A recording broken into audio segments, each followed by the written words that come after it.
Fala pessoal, beleza? Sejam muito bem-vindos ao canal de resenhas dos Perdidos no Tempo.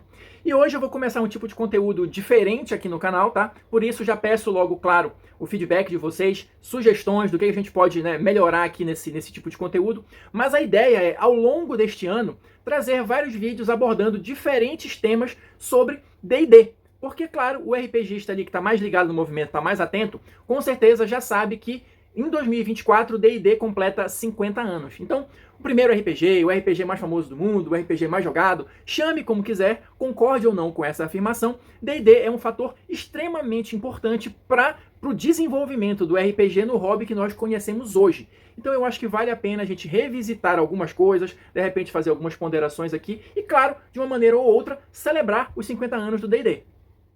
Só para trazer algumas informações iniciais aqui do que eu pretendo fazer, e aqui, claro, de novo, peço a contribuição de vocês com ideias e sugestões, mas o que eu tenho planejado é o seguinte: eu quero falar um pouquinho sobre as origens do D&D, que eu pretendo fazer nesse vídeo aqui, e talvez ao longo dos outros, e comentando alguns pontos específicos, algumas coisas que sejam interessantes. Pretendo falar também, não sei se de todos os cenários, mas pelo menos dos cenários mais importantes, dos cenários mais famosos, dos cenários principais ali que o D&D lançou ao longo desses 50 anos, e outros assuntos ali que sejam interessantes, que sejam relevantes, algumas curiosidades, alguma coisa nesse sentido.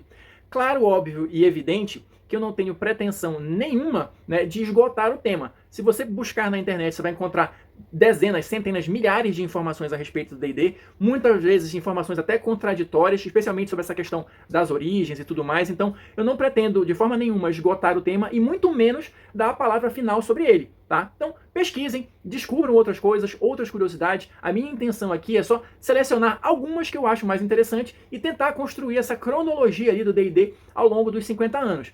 Claro, vou abordar também os cenários, às vezes com um enfoque mais voltado para a questão dos bastidores, quando for interessante, para a gente entender como é que aquilo ali começou, E também, às vezes, abordando mais a questão do cenário em si, do que trata daquele cenário, qual é a proposta do cenário, esse tipo de coisa. Então, essa é a minha ideia inicial para essa série de vídeos ao longo do ano e, claro, conto com a sugestão de vocês.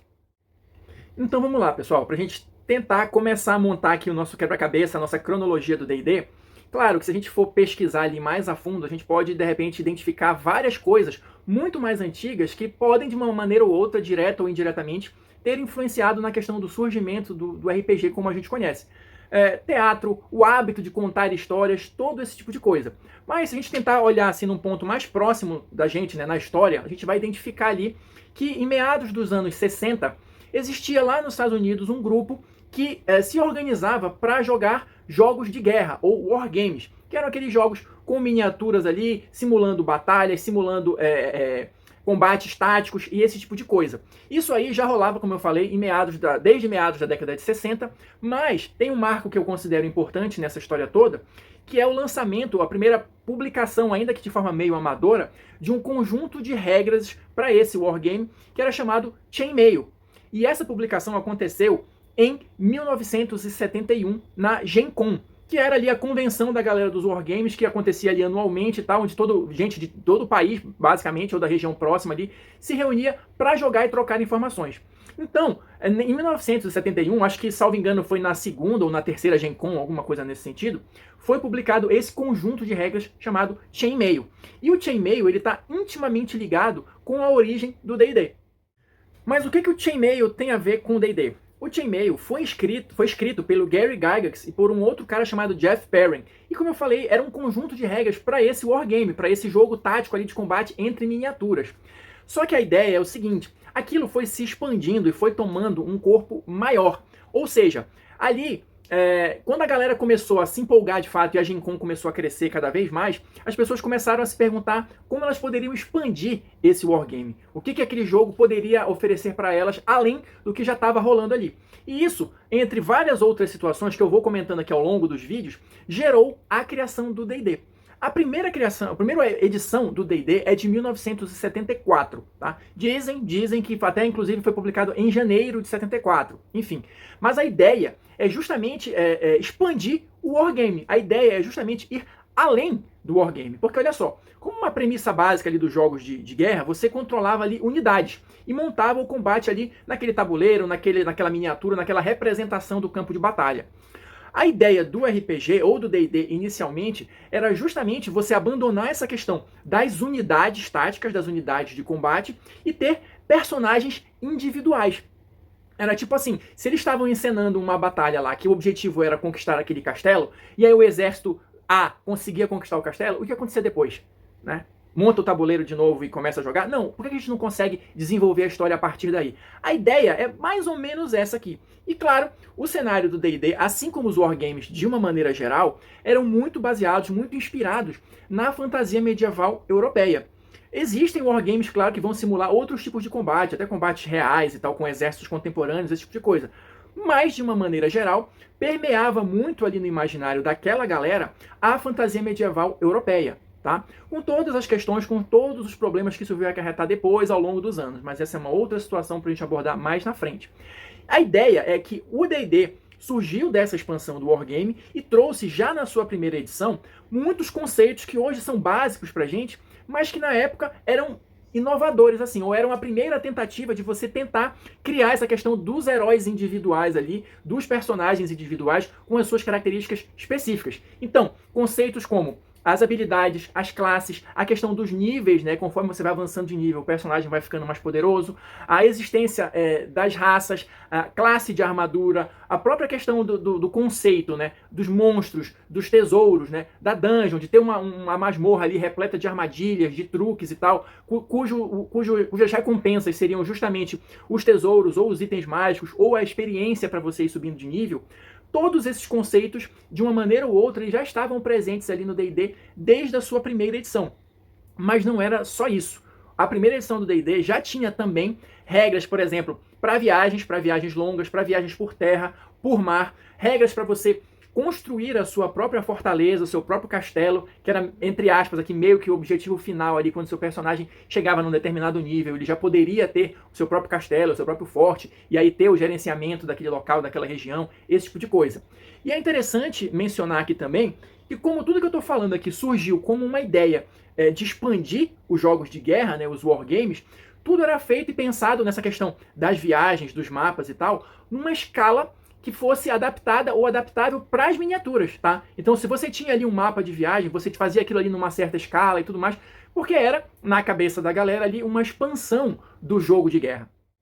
Um ponto que eu acho interessante de comentar aqui com vocês também é o seguinte: inicialmente a gente tinha só 3 tipos de classes, né, no D&D, que era justamente o homem de armas, não era nem chamado de guerreiro especificamente, né? O homem de armas, o usuário de magia e o clérigo. Então você só tinha, em tese, esses 3 tipos de personagem para jogar, e você tinha, nas raças, você tinha o humano, o anão, o elfo e o hobbit. Sim, hobbit. Inicialmente existiam alguns termos ali que eram retirados diretamente dos livros do Tolkien, né?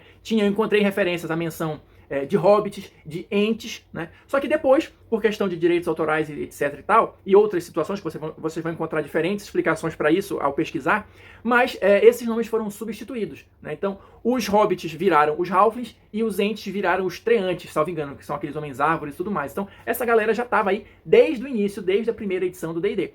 Existem algumas informações também que, inicialmente, essas raças eram por si só também consideradas classes. Então a sua classe era elfo, a sua classe era hobbit, esse tipo de coisa. Então esse início, as coisas eram meio misturadas, pelo menos da maneira como a gente conhece hoje, mas já estava tudo basicamente ali desde o início. O esqueleto do jogo, como a gente conhece hoje, ele se mantém razoavelmente intacto. O que aconteceu foi que as coisas foram sendo enxertadas ali, mais coisas foram sendo expandidas, mas aquela organização inicial se mantém basicamente a mesma até hoje.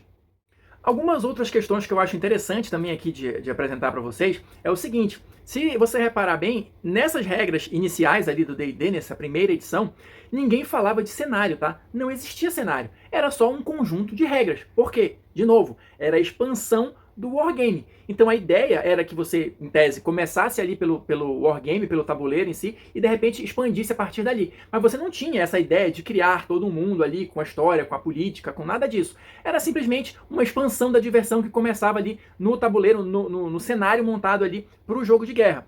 Outra coisa que leva muito essa questão, né, da expansão a partir do jogo de guerra é que o D&D primeira edição, em alguns pontos, salvo engano na questão ali das regras de combate e tal, alguma coisa nesse sentido, ele exigia ou meio que presumia que você tivesse um conhecimento já do chainmail, que você conhecesse as regras do chainmail, que você tivesse ali a edição do chainmail, porque ele se aproveitava daquele conhecimento prévio. Ele não tinha um conjunto autônomo, vamos dizer assim, de regras para você pegar só a edição do D&D e começar a jogar. Não, você precisava desse suporte ali, pelo menos do chainmail. Outra coisa interessante é que é o seguinte, nesses momentos iniciais ali, o jogo já previa, né, o uso de miniaturas, mas elas eram opcionais. Se você tivesse a miniatura, se você quisesse usar a miniatura, se você quisesse substituir a miniatura por um papelão cortado ali, ou qualquer tipo de marcador ali, só para simbolizar e utilizar a questão do combate tático, ok, beleza. Mas o meu ponto aqui é que essa questão do combate tático, esse tipo de regra, vinha ali, né, do chainmail. Então você tinha que, era tipo uma venda casada, né? Você tinha que ter os dois jogos para ter uma visão geral ali e conseguir desenrolar aquela história toda. Outra coisa que é interessante também é que desde o início, desde essa primeira edição, a gente já tinha ali o D&D dividido em 3 livros. Tá? Claro, obviamente, muito menores do que a gente tem hoje. Mas a gente tinha ali o Men and Magic, que era um livreto de 36 páginas. A gente tinha ali o Monster e Treasure, que era tipo um bestiário, né, o equivalente ao bestiário, um livro dos monstros, que tinha ali cerca de 40 páginas. E você tinha ali também, para fechar essa trinca, o Underworld e Wilderness Adventures, com 36 páginas. Que seria, imagino eu, ali também essa questão das regras de viagem, esse tipo de coisa. Se você pesquisar na internet, você vai encontrar reproduções dessas páginas, até de repente um livro completo ali para você baixar. Essas edições originais do D&D, elas foram relançadas ao longo do tempo ali em edições comemorativas e tudo mais, então você consegue ter uma ideia ali e visualizar algumas das páginas desses primórdios ali do D&D para ver como é que a coisa era organizada. E para a gente fechar aqui esse primeiro vídeo, mais algumas curiosidades que eu acho interessante, né, de comentar aqui.